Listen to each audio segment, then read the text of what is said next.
Bon, les gars, ça c'est la photo de la victime, on recherche son ravisseur, un individu d'une vingtaine d'années avec une barbe de bison, une crinière de lion, des défenses de sanglier et des arcades sourcilières de gorille. Eh ben oui, les gars, il fallait pas vous engager dans la police à ce moment-là. Si vous vouliez éviter ce genre de situation, oui. J'en sais rien depuis combien de temps il est comme ça, mais tiens, c'est une très très bonne question ça d'ailleurs.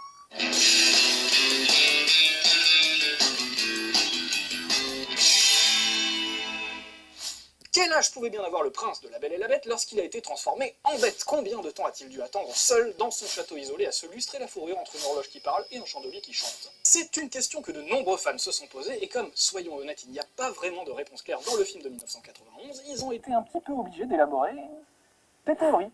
Ok, on va commencer par rappeler les éléments dont on dispose avec certitude.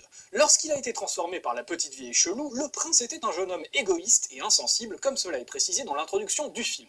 En punition, il s'est vu transformé en bête, et il avait jusqu'au jour de ses 21 ans pour briser le charme. Tel qu'on le voit dans le dessin animé de 1991, il a donc 21 ans moins quelques jours ou quelques semaines, puisque la rose qui lui indique le passage du temps a commencé à se flétrir. Il est aussi indiqué à plusieurs reprises au cours du film qu'il a attendu plusieurs années. Mais si on veut connaître son âge exact au moment de la malédiction, la question demeure. Combien d'années exactement ? On a cherché un peu partout, et là, franchement, c'est pas du tout évident à déterminer. Est-ce qu'il a passé 2 ans sous la forme de la bête? Est-ce que c'est 3? Est-ce que c'est 5? Le mieux, honnêtement, c'est d'aller interroger le personnel du château, parce qu'ils ont tous été maudits le même jour que lui. Dites-moi, mon cher Lumière, ça fait combien de temps que vous tenez la chandelle? 10 ans de vraie galère, ratatinée par la poussière, sans jamais pouvoir montrer notre savoir-faire. 10 ans de vraie galère, 10 années. Alors de deux choses l'une, soit on considère que les paroles d'une chanson ne sont pas vraiment des arguments dignes de ce nom, soit on décide de tout prendre au pied de la lettre, et dans ces cas-là, ça veut dire que 21 moins 10, le prince avait 11 ans quand il a été maudit. Ok, donc ça nous donne un gamin de 11 ans qui vit tout seul dans un château avec tous ses domestiques et sans ses parents, une petite vieille frappe à la porte en pleine nuit, il refuse de l'ouvrir, un peu normal, et du coup il se fait transformer en bête pour la peine.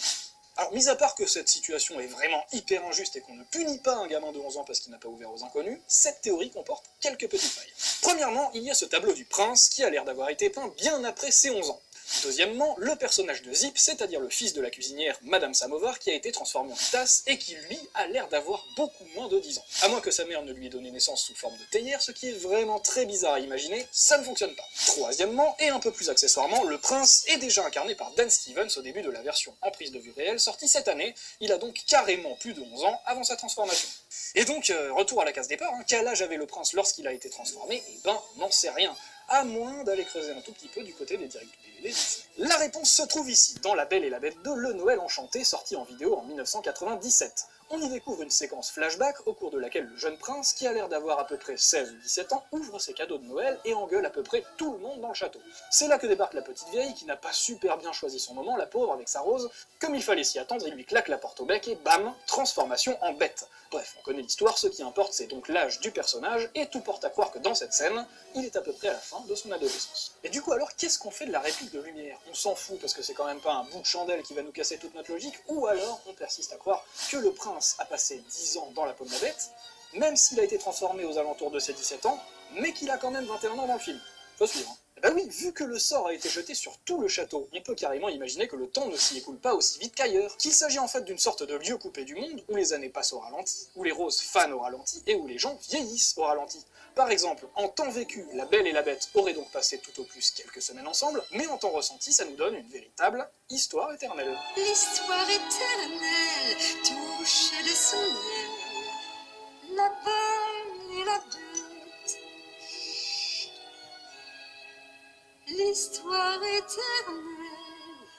touche de son aile, la Belle et la Bête.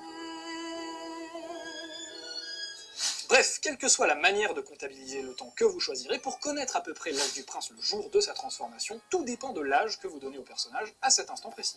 Difficile de juger l'âge d'un dessin, certes, mais donnez-nous quand même votre avis dans les commentaires de cette vidéo. Quoi qu'il en soit, et quel que soit son âge, la Bête reste sans aucun doute l'un des personnages les plus remarquables de l'univers Disney, et ça c'est pas une théorie.